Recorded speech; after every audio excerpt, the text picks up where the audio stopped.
Hello again, everybody. Glitch Ripper here. I'm back for some more Magic Duels Story Mode, and we're starting a new arc now, since we got past Oath of the Gatewatch. And now it's time for Shadows Over Innistrad. So, let's get into a bit more about what this is about. Battle for Zendikar is over, but questions remain. The planeswalker Sorrin Markov once helped contain the Eldrazi. Why was he not there to fight them this time? Join Jace Beleren as the search for answers begins on Sorrin's home plane of Innistrad. Thing is, Sorrin Markov is interesting because he's kind of a guardian of both dark and light. He's a kind of a good vampire, but he has to follow a path of balance. So, interesting character, and he's featured here in various ways, or at least whenever anything involves Innistrad. But you might also notice that, unlike most, there's actually 6 here rather than 5, which is a little bit different. But let's get in with the first one, shall we? Among Innistrad's dark mountains, Jace Beleren begins his search in the one place on the plane that he knows, the home of his ally, Liliana Vess. But his path is fraught with danger, and Jace soon finds a cold welcome at the hands of a pack of werewolves. The thing is that a lot of the planeswalkers know each other, so he knows Liliana Vess, even though she didn't join in the Gatewatch immediately. So he didn't really have time during that whole event to say, hey, can you use your magic to help us out? Because this is kind of a situation where we need all hands on deck. But no, he didn't really have the opportunity. Okay, we've got some interesting things here, and we have enough land to start playing things that's at least in here, although there will be a slightly slow startup. So it's my turn, so I play an island, getting the blue mana going. But yeah, Shadows Over Innistrad greatly features Jace as he's trying to discern the secrets of this plane and the mysteries. And so he's trying to figure out what all's going on. So there's an interesting dynamic in this, and it literally is about getting clues. Like, you get to investigate, and that's a literal dynamic. Village Ironsmith. First strike at the beginning of each upkeep. If no spells were cast this turn, transform Village Ironsmith. Each night he abandons the trappings of civilization. Wait a moment, does that card not show what's on the other side? Let me look at that a bit more. Oh, now it does. Okay, so it looks like it's from this set, yet it's not, because it doesn't have a symbol, so it's not going to be one in the game. But at least not on a story, on anything other than story mode.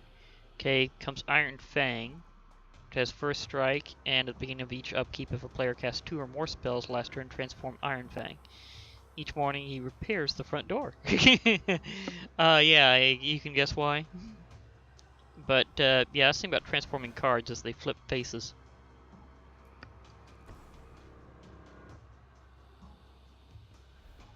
I got a transforming card of my own. Uninvited Geist, which has Skulk, and when Uninvited Geist deals combat damage to a player, transform it. Slow knock at midnight is best left unanswered. It's a spirit. Skulk means that it can't be blocked by anything with greater power than it has. It's kind of an interesting ability. It's unblockable as long as something has more power. It becomes Unimpeded Trespasser, which just plain can't be blocked. Knocking was simply a formality. With a card like that, I definitely need to play that first. I have a few other interesting cards here to help out. Claustrophobia is something that basically keeps a creature tapped as long as it's enchanted, so it holds it at bay.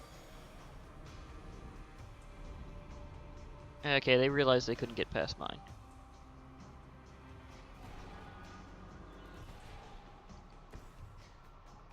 Okay, let's see here. Oh, I could get to use this one from his earlier exploits. Phantasmal Dragon. Like, why not? 5/5, but and flying, but it has the slight little downside that oh wait, that would take it out. Dang it. Well, they'd take out each other, to be fair. So let's see if I can just give it a... See if they'll actually block it or not. Do they want to save their damage? Oh, they let me go all the way through. That's interesting. I was going to see if I could take them out, but they didn't go for it. Maybe they're hoping to zap my dragon. Because if it becomes the target of any spell, even if it wouldn't be lethal, it's poofed. Solitary Hunter. 3/4, and it can transform. It mainly just becomes fairly large. So that seems to be a thing on that one. So I gotta keep that from happening.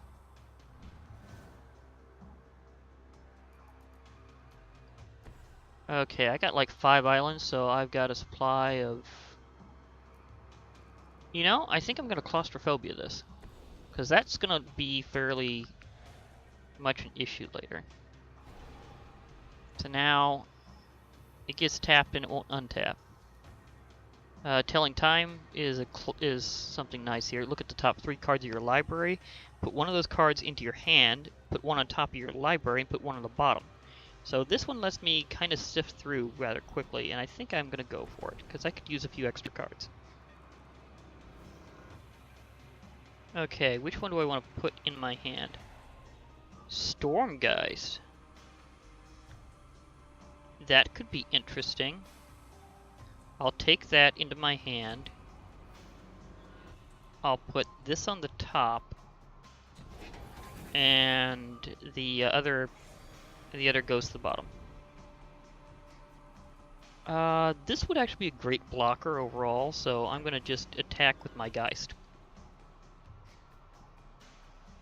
Which is, well, Spirit.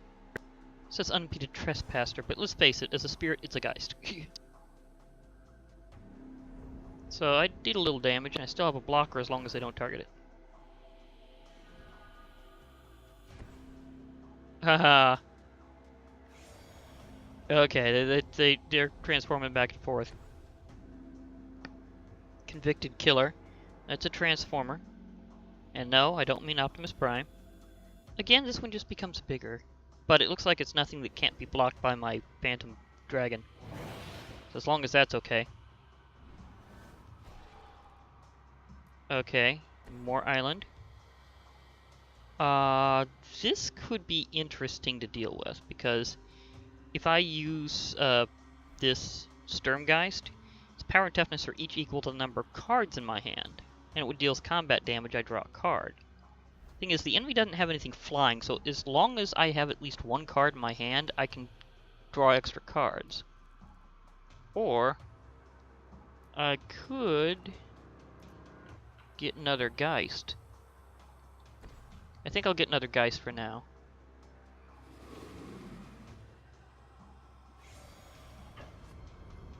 I'll attack with my Spirit, so I'm attacking with the previous Geist, because it just can't be blocked. Huh? For some weird reason that went silent. I mean, the music's still going, but like the attack itself was just... There's like no sound. What's up with that? Okay, that's powering back up. Oh, they all got to flip. Okay, that one's a 4/4 now, so even more reason for me to hold on blocking with my dragon. You know, this lets me draw 3 cards, untap 2 islands, and discard a card, so I'll get 2 overall.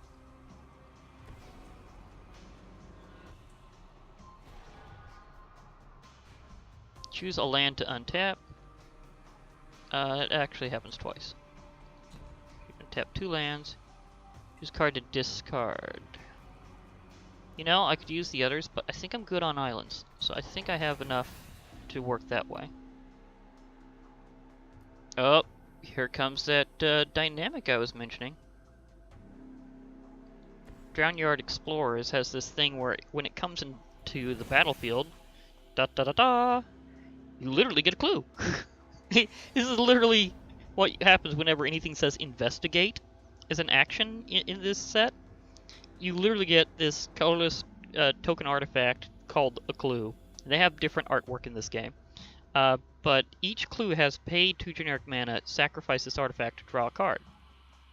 And they also have different quotes on them for these tokens, which is very interesting. That's a cool way to do this in electronic format.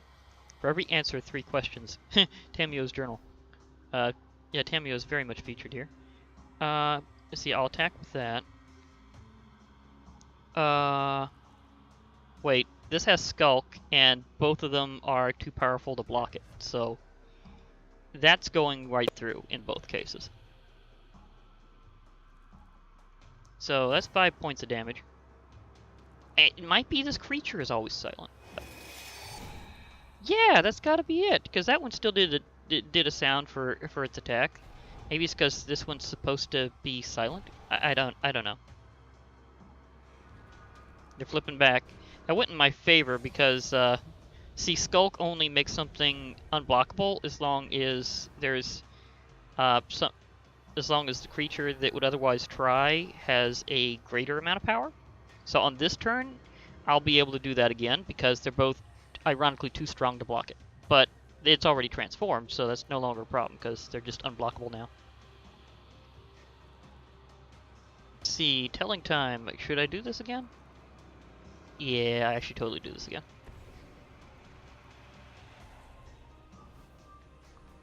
Fog Bank. That's interesting. You know, I think I'll take my Fog Bank into my hand. Put on top of my library. I have to say this Illusionary Servant, because Jace is pretty big into illusion cards. But yeah, Fog Bank is pretty cool. It's like an old classic, but you won't be able to like collect it here. You'll just be able to play it in the story mode. But it has it's basically a flying wall. It has Defender flying and prevent all combat damage that would be dealt to and by Fog Bank. So basically, it's really hard to destroy, and it doesn't cause any damage back even if you increase its power. But it is, however, very useful as a blocker because it's basically just an invulnerable blocker. It just prevents all damage to it. You know, I think this round will probably finish this off because if they don't have anything to hit my dragon, then it's pretty much a lock. I mean, I'm going to hold on to this dragon for right now and not actually attack with it, but I think I'm going to try to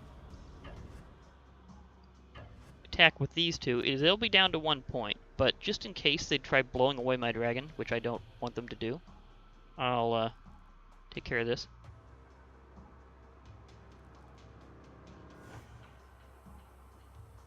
I think they're both silent. I think that's how it works.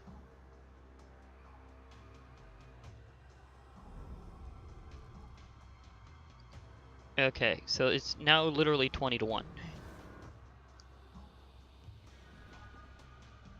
Although you got me, it's just fun just watching them just flip around a lot. Really? You're trying to attack now. Okay. My Fog Bank is literally invincible. There is nothing you can do about it.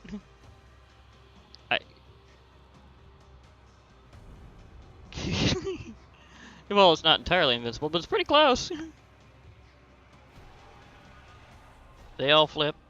Illusory Servant, and you know, I might just go all out with my unblockables and hard to blocks. Although this one's tempting just to put out just cuz.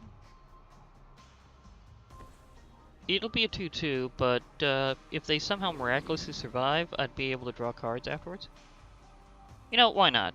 Why not upgrade it a little bit by actually drawing a card? So I'll use that clue, thank you. I get an island. I don't actually need to play it now, so I think I'll just finish this off. Because since they've been playing red, I've been thinking they'd be using a burn card this whole time, but no. You know what? Why not use Drownyard Explorers and see if they at least try to block it with this?